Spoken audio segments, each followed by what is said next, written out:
Morning sun burns through mist. Survivors move cautiously into the jungle. Branches snap under their feet. The air feels thick and heavy. Sarah.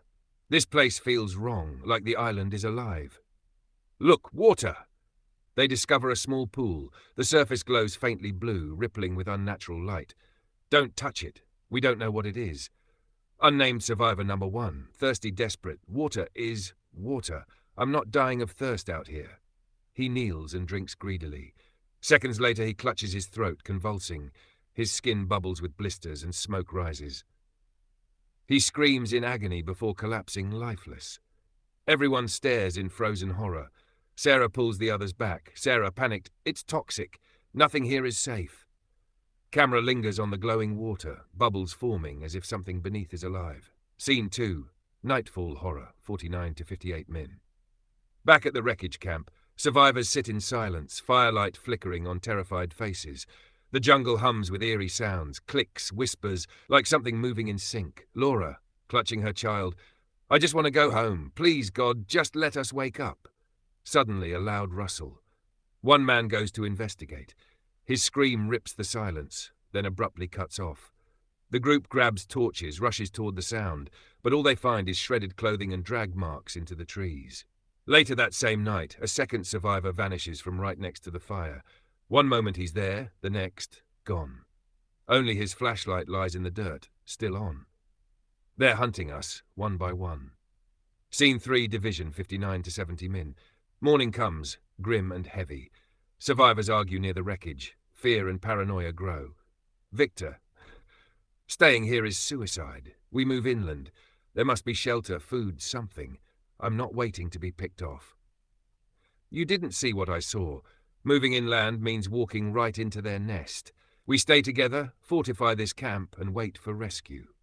Victor, rescue? You think anyone's coming? We're stuck here. This island is a death trap, and I won't die sitting around. Victor gathers a few frightened survivors. They pack supplies and head toward the jungle despite Daniel's warnings. Sarah, to Daniel, if he's wrong, they're walking straight to hell. Camera pans up. Through the trees, we see the faint silhouette of a tall, alien figure watching them from above. Cut to black. This expansion gives you body horror, toxic glowing water, suspenseful vanishings, night abductions, human conflict, Victor versus Daniel, final ominous shot, alien watching. The signs, 71-78 min. Deep in the jungle. Victor's splinter group pushes forward. The canopy blocks out sunlight. Everything is damp and echoing. Survivor woman, feels like something's following us. Shut up. Fear will kill us faster than hunger. They stumble upon giant footprints, twice the size of human feet, pressed deep into the mud. Long claw marks trail behind. Survivor man. That's no animal. Camera lingers as a shadow moves between trees, almost blending into the foliage. Hash scene 2, the discovery, 79 to 84 min. Victor's group finds a ruined metallic structure buried under vines, like a crashed spacecraft half swallowed by the earth. Inside, flickering alien lights, humming machines, strange glass tubes filled with a glowing liquid. Floating inside, distorted human corpses, their faces twisted in frozen terror. Survivor woman. Oh my God, they were here before us. Suddenly, one of the tubes cracks, fluid spills. A pale half-human, half-alien body slides out, twitching. The green 3, the encounter, 85 to 90 min. A sharp clicking sound echoes. Lights flicker. Something massive moves in the shadows. From the darkness emerges a tall alien creature, elongated limbs, metallic exoskeleton, glowing red eyes. Its movements are both insect-like and mechanical. It lets out a piercing shriek. Victor! Run! Chaos erupts. Survivors scatter. One man is grabbed and impaled through the chest by a razor-sharp limb, lifted screaming into the air. Another is slashed across the face, blood spraying across the alien glass tubes. Victor scrambles out of the structure with 2 others. They sprint into the jungle, not looking back. Final shot of the scene. The alien drags a body across the floor, leaving a streak of blood before tilting its head toward the camera. Its eyes burning red. Cut to black. This part escalates tension. First alien reveal, monstrous yet intelligent. Terrifying discovery, alien lab plus human corpses. Brutal attack, kills and drags survivors. Victor barely escapes, sets up conflict for later. Do you want me to now write Part 3, The Truth Revealed, 91 to 110 min? Hive and the survivors realize 6 min. Back at the main camp near the wreckage, survivors argue in low voices about Victor's splinter group that hasn't returned. Laura holding her child. They're not coming back, are they? Not alive. While the others rest, Ethan, the curious teen, sneaks away with a flashlight. He's drawn towards strange vibrations coming from the jungle floor. He follows cracks in the earth until he finds a narrow opening to a cave. The air is damp, filled with a low humming sound, almost like breathing. Scene 2. The Hive, 97 to 102 min. Inside the cave, Ethan discovers a massive underground chamber glowing with blue light. Walls pulse like living flesh. Slime drips from above. Rows of cocoons line the walls, each holding people, missing passengers, still alive but trapped, eyes wide in terror. Others are already lifeless, their bodies mutating into alien-like forms. Ethan, whispering, horrified, "Oh my God, they're farming us." He stumbles back, almost screaming, but covers his mouth. One cocooned passenger lifts their head, barely alive, mouthing, "Run." Suddenly, alien screeches echo through the chamber. Ethan hides behind a rock as 2 alien creatures crawl down the walls, clicking and communicating. One examines a cocoon, piercing it with a limb, extracting glowing liquid into a container. The victim dies instantly. Scene 3. The Revelation, 103 to 110 min. Ethan rushes back to camp, panicked and out of breath. He interrupts the others who are arguing again. Ethan, they're breeding. They're using us, like experiments.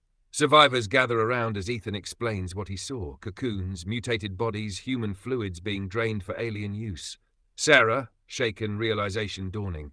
They didn't just trap us here. They pulled us here on purpose. The crash wasn't an accident. Daniel, clenching fists. Then this whole island is a trap, and we're the bait. The camera slowly pans upward through the treetops to reveal strange metallic towers hidden in the jungle, faintly glowing, sending signals into the sky. Cut to black. This section. Horrific visuals, cocoons, human experiments, psychological dread, realizing the crash was deliberate. Big turning point. Survivors now know they're not victims of chance, but part of a bigger alien plan. 16 min. The survivors sit around a dim fire. Everyone is shaken after Ethan's revelation. Laura, quietly hugging her child. "We're already dead, aren't we?" Daniel, firm but weary. "No, not if we fight. They bleed, they can die. We make our stand here." Sarah tends to the injured. Victor suddenly stumbles back into camp, bloody, clothes torn. Victor, hoarse, panicked. "They're coming. They know where we are." The fire flickers violently as an eerie vibration rises in the jungle, hundreds of clicking sounds closing in. Scene 2. The attack begins. 122 min. The jungle explodes with movement. Multiple alien figures burst through the trees, their glowing eyes piercing the darkness. The survivors scream and scatter. One alien slashes through the camp wall, throwing a man into the fire. Another impales a survivor mid-run, lifting him like a rag doll. "Daniel, grab weapons. Use the wreckage. Fight back." They use sharp plane debris, burning branches, and even flare guns. One alien is set ablaze, shrieking before collapsing, proving they can be killed. But for every alien that falls, more emerge. The camp turns into chaos, fire spreading, metal twisting, people screaming. Scene 3. The Desperate Stand, 123 to 126 min. Daniel leads a counterattack with a few brave survivors. They form a defensive line with sharpened metal poles. One alien impales itself on a spear, hissing blood that burns the ground like acid. Sarah, yelling over the chaos, "We can't hold them. We need to run." No running. If we scatter, we die faster. Ethan grabs a flare gun and shoots an alien in the face. Its head explodes in sparks. For a moment, they believe they can win. Then a massive alpha alien steps out of the smoke, twice the size of the others, armored, with multiple glowing eyes. The ground shakes with its footsteps. Scene 4. Retreat to the jungle, 127 to 130 min. The alpha roars. Survivors panic. Daniel orders everyone to fall back. "Into the jungle, now!" The group flees into the darkness. Aliens chase them, their screeches echoing. Daniel stays behind for a moment, hurling a burning log at the alpha, buying seconds. As the survivors vanish into the trees, the camera lingers on the burning wreckage of the camp. Corpses scattered, flames rising, the alpha alien standing tall among the destruction. Cut to black. This part delivers. Victor's return confirms the enemy is near. Massive alien assault, gore, chaos, fire. Alpha alien reveal, raises stakes higher. Retreat to jungle, sets up the survivors' desperate plan in the next act. As Sarah, Ethan, Laura, with her child, and 2 others, crouch in thick foliage, breathless. Behind them, distant alien shrieks echo in the burning night. Ethan, whispering, trembling, "They'll hunt us forever, there's no way out." Daniel, resolute, "There is one way. We don't escape. We end this." He looks at the group, eyes burning with determination. "Daniel, the hive. If we destroy it, maybe we stop them, or at least slow them down." Act Scene 2, the plan, 135 to 137 min. Back at the wreckage site, Daniel shows the group remaining plain fuel canisters salvaged earlier. He outlines his plan. "Daniel, we set charges around the hive. Use the fuel to ignite. One spark, the whole thing goes up." Victor, snarling, wounded, bitter, "You're insane! You'll kill us all before they do." Sarah, coldly to Victor, "Half of us are already dead because of your selfishness." Daniel's right, it's the only way. Victor glares but falls silent. Scene 3. Entering the hive, 138 to 141 min. The survivors sneak back to the glowing cave entrance. The inside pulses louder, the walls alive with movement. Shadows shift in the corners as alien limbs crawl across the ceiling. They carefully plant fuel canisters along the walls, whispering instructions. Ethan's hands shake as he sets one down near a cocoon where a half-conscious passenger moans. Cocooned passenger, dying. Kill them all. Sarah fights back tears as she forces Ethan to keep moving. Scene 4, Betrayal and Chaos, 142 to 143 min. Just as the last canister is placed, Victor panics. He grabs a torch and waves it. "Victor, you're all mad. We can't win against them. I won't die here." Before Daniel can stop him, Victor's torch slips, igniting spilled fuel prematurely. Flames spread instantly. The hive shrieks as if alive. Aliens screech and descend from the ceiling. We're charging at them. Scene 5, The Sacrifice, 144 to 145 min. Daniel realizes they won't have enough time to escape. He grabs a canister, pulls the igniter, and turns to Sarah. "Daniel, to Sarah, urgent, get them out, don't argue, go!" Sarah, tearing up, "No." Daniel, cutting her off, "Survive. That's an order." He charges toward the swarm of aliens, fuel canister in hand. His silhouette is swallowed by darkness as Sarah, Ethan, Laura, and the child flee through the tunnels. The camera cuts to Daniel's determined face as he slams the igniter. A blinding explosion consumes the hive. The screen shakes violently as screams of both humans and aliens echo into silence. Cut to black. This section gives survivors' desperate last stand plan. Victor's betrayal adds human weakness. Daniel's heroic sacrifice, emotional weight. Massive hive explosion sets up final escape. The hive collapses behind them, flames roaring through the tunnels. Sarah, Ethan, Laura, and the child stumble out into the jungle, coughing and burned but alive. Ethan, breathless, crying. "He did it. Daniel really did it."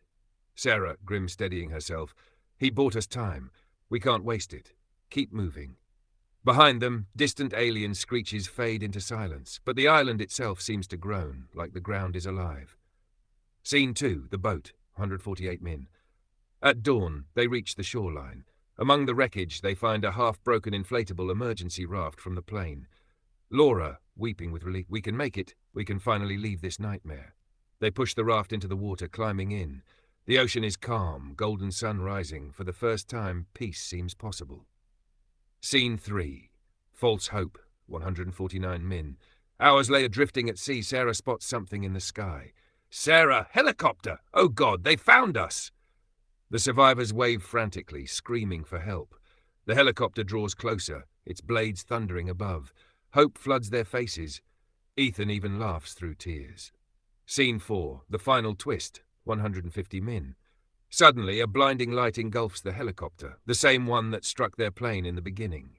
The rotors stutter, engines fail.